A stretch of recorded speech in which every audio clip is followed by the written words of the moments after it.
Bonsoir à tous. Review d'un cutlery, agent, je ne sais plus quoi comme terme exact. Petit couteau de botte. D'origine, il avait un stretch au niveau du passant ici et un autre au niveau du passant inférieur ici. Soi-disant fait pour être porté ou en cheville ou en poignet. Sincèrement, c'est des conneries. Les stretch sont beaucoup trop courts pour arriver à être portés autour de la patte. Et encore, au bras, ça, c'est limite. Enfin, pour moi, c'est limite. J'ai des fins poignets. Euh, voilà. Je me suis acheté une montre, la garée d'origine, donc ça vous fait une petite idée. C'est que je retire 2 à 3 maillons sur une taille standard de montre. Donc, il faut clairement calculer, soit c'est pour des fins poignets, soit c'est pour le porter autrement. Le passant supérieur permet de laisser passer 3 doigts environ. Donc, au niveau taille de ceinture, ben, vous adaptez en fonction de ça. L'inférieur, si deux passes, c'est un miracle divin. On est ici à deux doigts, je suis déjà super étriqué. Donc, de nouveau, attention à ça. Suivant comment vous le portez et avec quoi vous le portez. Toujours vous adapter en fonction de ce que vous portez d'autre quand vous achetez votre matériel. Personnellement, je suis plus actuellement matériel molle, donc autant gilet, ceinture, plateforme de cuisse, sac à dos, tout ça est assorti molle. Et donc, ben, tout ce que je porte actuellement, tout ce que j'achète aujourd'hui, c'est du passant molle. Ce qui n'était pas le cas à l'époque. Ça, c'est un de mes premiers couteaux. Pas un mauvais couteau, honnêtement. C'est bon, c'est de l'acier de bas de gamme, hein, mais le tranchant est correct, il faut le raffiner un petit peu, et la pointe est tout à fait correcte.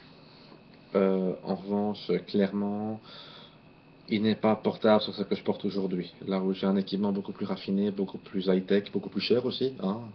On parle d'un couteau ici qui était à l'époque à 20-30 euros environ, je crois. Mes couteaux actuels sont plus proches des 300 à 500 euros. Donc ça fait que ça fait une différence de budget aussi. Ensuite, le couteau en lui-même. Donc la sécurité du fourreau en fait, est à pression. Euh, on aime, on n'aime pas, c'est une question de goût. À mon avis, si on l'utilise trop souvent, ça va vieillir. Alors, le couteau. Assez petit. Le pommeau, enfin, le manche entier est limite pour ma main. Et comme je dis, j'ai des petites mains. Enfin, je suis quelqu'un de petit en général, donc voilà. Une mini garde qui est suffisante à mes yeux pour protéger au niveau de la rétention de l'arme, pour éviter d'avoir ce doigt qui glisse dessus quand on frappe. euh, et pour éviter de s'empaler donc la main dessus. Euh, le pommeau a un bout métal. Euh, alors, bah, c'est désagréable quand on fait un power assisted. Autrement, bah, c'est bien, ça sert de casse-crâne, brise-vitre et compagnie. Manche en polymère durci, je dirais du caoutchouc a priori. Le tranchant, bah oui, bah, pas très affûté, mais suffisamment pour faire l'affaire. La pointe, tout à fait correcte également. Petit trou ici, là, pour une dragonne potentielle. Euh, pas trop d'intérêt pour. De un, vu qu'il y a une garde, la grippe est assez assurée. Et en même temps, la dragonne va devenir très vachement étroite parce que le trou est pas énormissime, loin de là. C'est, je dirais, un 2 mm, 3 grands max. Alors, passer une paracorde complète dedans, c'est mal barré. Euh, Sinon, bah, pas grand chose à dire. Je dirais que oui, c'est du bas de gamme à un prix très abordable. Une DAC standard, je dirais de backup. Ce qui est dommage, c'est de nouveau un fourreau qui est pas très utilisable pour du travail réel. Euh, Dans le sens que ben, le passant ceinture est un peu petit, le produit d'origine donc est fait pour être porté en tour de poignet ou en tour de cheville, et c'est pas applicable du tout. Donc c'est peut-être oui, bah, c'est un couteau de backup et peut-être à modifier au niveau du fourreau par exemple. Euh, pour les grippes en général, il est tout à fait abordable, ça c'est pas un souci. Donc c'est peut-être plutôt le fourreau qui pose un problème à mon avis. Moi, c'est ça qui m'a gêné le plus, en fait, de nouveau. Bah, comme souvent, en fait, je dirais que j'ai connu beaucoup de couteaux qui étaient très bien, avec des fourreaux qui étaient profondément merdiques, ce qui fait que j'en arrive à claquer parfois 3 fois le prix du couteau pour avoir un fourreau digne de ce nom. Ce qui commence parfois à faire cher si on a un budget limité, où on commence à se poser la question pourquoi est-ce qu'on paye un certain produit plutôt qu'un autre. Et c'est vrai qu'au final, bah oui, le fourreau rentre en ligne de compte. Euh, les vieux fourreaux en cuir, c'est joli, mais si c'est pas portable de manière tactique, de manière moderne, donc on est entre le contexte combat urbain, défense de maison. euh, bon, pour les gens qui sont dans les forces de l'ordre, c'est encore différent, mais je veux dire, autrement, vous avez du concealed carry. Tout ça doit pouvoir s'adapter avec un fourreau que vous achetez. Si le fourreau de série n'est pas fait pour ça, il va falloir faire des frais en plus. Donc, si vous voulez réduire les frais, il faut peut-être penser à ce moment-là à partir sur d'autres marques qui le fournissent. Soit le kit complet avec fourreau, couteau, qui soit tout à fait compatible à vos envies, ou faire du sur-mesure en plus, mais ça coûte cher. Je veux dire, le fourreau moyen chez Bladrix, qui est un de mes fournisseurs principaux de fourreaux, revient quand même environ à 50 euros plus frais d'expédition et de douane.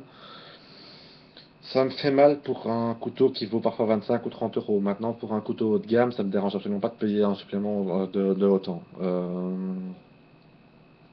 J'achète un de mes fourreaux pour mes trainers chez lui aussi pour essayer de rester le plus proche possible de la comparaison entre trainers et couteau life, parce que j'ai les mêmes fourreaux de ce fait-là. Le souci, c'est qu'à long terme, on arrive avec un problème de nouveau de budget. Euh, je pense que le survivalisme en général, c'est aussi de pouvoir réduire les frais et que la coutellerie est clairement pas quelque chose qui fait beaucoup de réduction au niveau de ce budget-là. Je peux réduire mes frais au niveau de la bouffe, je peux réduire mes frais au niveau de ma consommation d'eau, d'électricité avec des panneaux solaires par exemple. Je peux réduire mon chauffage, enfin mon gaz ou mon mazout en utilisant du chauffage à bois. Mais au niveau de la coutellerie, il n'y a pas vraiment de miracle, à moins d'être un très bon artisan. On arrive directement dans la coutellerie haut de gamme, avec donc des couteaux qui coûtent relativement cher si on prend du haut de gamme. Les fourreaux, ça c'est d'office un budget très cher. Euh, et alors après, c'est à vous de voir quel est votre budget. Ceci, je veux dire, ça vaut moins de 50 euros, je crois que ça va à peu près, je dis, 25-30 euros, fourreau inclus, mais ça ne me sauvera pas la vie. Donc parfois, il faut passer sur du plus haut de gamme. Après, c'est vrai que moi, maintenant, je suis pas sur du couteau custom, mais je savais pas, aujourd'hui, j'ai 28 ans, à 15 ans, je ne sais pas forcément le faire. Je veux dire, j'ai commencé à acheter des couteaux, je devais avoir 12-13 ans. Ben, 12-13 ans, je prenais les couteaux les moins chers du stock américain où j'allais. Et j'essayais de les modifier moi-même comme je pouvais pour essayer de les rendre plus fonctionnels. Aujourd'hui, j'ai un autre budget, c'est mon boulot. L'instruction paye une partie de ce matériel-là justement. J'ai du matos très haut de gamme. Euh, je dirais le plus haut de gamme du marché à peu près. Mais c'est autre chose. C'est à vous de choisir un peu ce que vous voulez faire ou pas avec votre argent et dans quoi vous allez investir en priorité. Après, je pense qu'un bon couteau de combat, enfin, avoir plutôt 2 à 4 bons couteaux de combat par personne, c'est un truc vital. Maintenant, le budget, c'est à vous de le décider. Personnellement, je préfère aussi les 1911 au Glock, c'est le même problème. Euh, J'aime mieux les trucs plus costauds, même si au niveau du prix, oui, on peut parfois avoir une différence assez importante. Ça, c'est à vous de voir un peu ce que vous voulez faire à long terme. Voilà, une bonne soirée à vous. Ciao!